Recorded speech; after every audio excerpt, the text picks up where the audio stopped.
In this highlight video, we're going to talk about the hydration of alkynes. After watching this video, you should be able to predict the products of hydration reactions of alkynes, their reaction mechanisms, and their regioselectivity. The hydration of alkynes starts just like other acid-catalyzed electrophilic addition reactions with the protonation of the alkyne.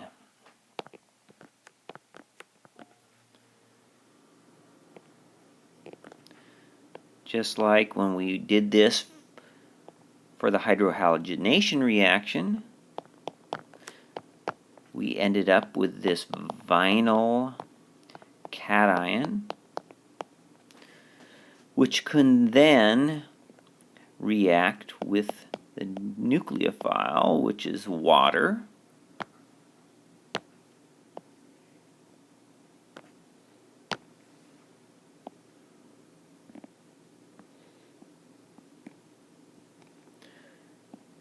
to attach this water molecule, which can then be deprotonated.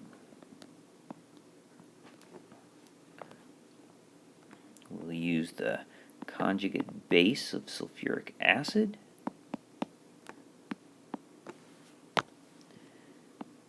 Take off one of these protons. Now this product looks just like we would expect for the addition of one equivalent of water to the alkyne. We've added an H here and an OH here. This is a special kind of alcohol, though, that we've gotten. Notice that it has a double bond, so the double bond is an ene. The alcohol is ol. This is called an enol. An enol is unstable, and it isomerizes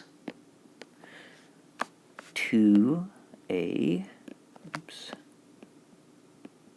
ketone, moving that H over here. So that's the enol. This is the ketone. These are constitutional isomers of one another, though they're interconvertible, and they are oftentimes referred to as tautomers. Tautomers are molecules or isomers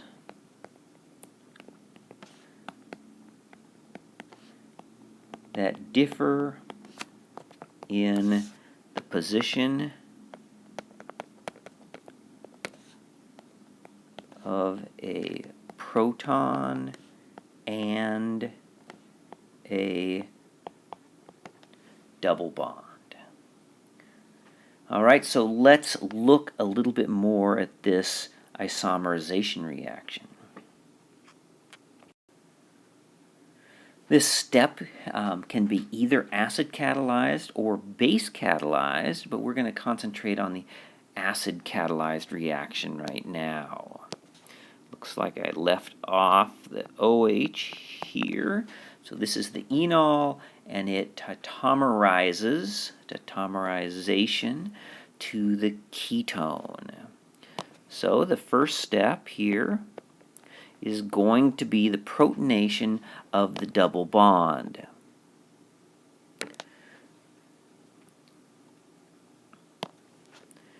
This will form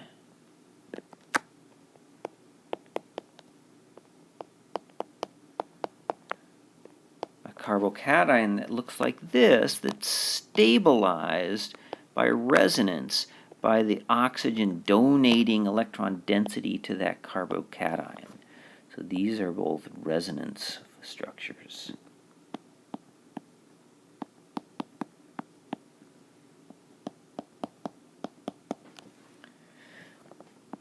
Deprotonation then leads to the ketone. Now, in this relationship, in almost all cases, the ketone is much more stable than the enol.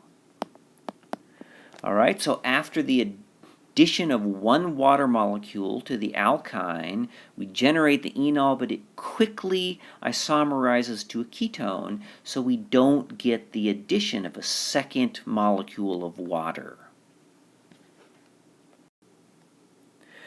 When we carry out a hydration of a terminal alkyne, sometimes we add mercuric sulfate as a catalyst.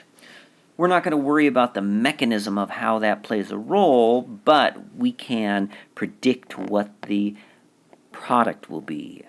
So let's just think about it in two steps. First step is to add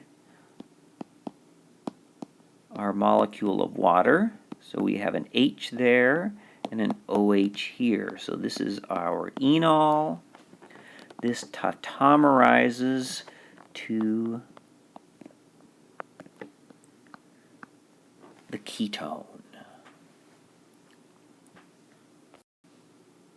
Notice that this reaction follows Markovnikov's rule, so this reaction is regioselective.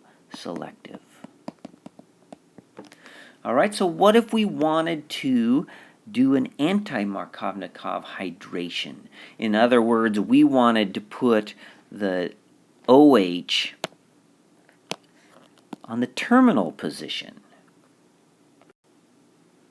Just like with alkenes, we would do the hydroboration oxidation reaction.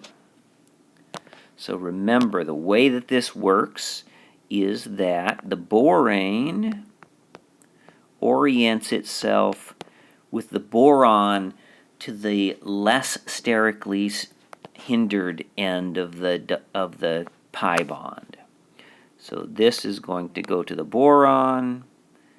The H goes to the other end, all in a concerted step. Let's draw it like this then. We have this double bond, and so we've added that H and the BH2, and then we do the oxidation step. So this is the hydroboration. We would do this step until that reaction is completed. We'd be able to test it to see that the alkyne is completely consumed, completely gone, and then we would add the basic hydrogen peroxide. Remember that this step converts this BH2 into an OH.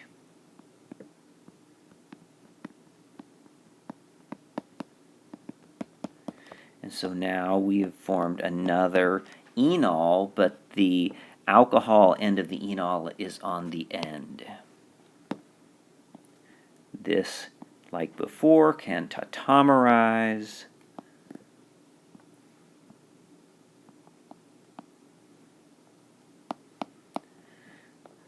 And so it forms this aldehyde. So notice in this slide and the previous one, we've started with the same alkyne reactant. When we do the acid-catalyzed hydration reaction, we get a ketone. When we do the hydroboration oxidation reaction, we get an aldehyde. So both of these reactions are regioselective.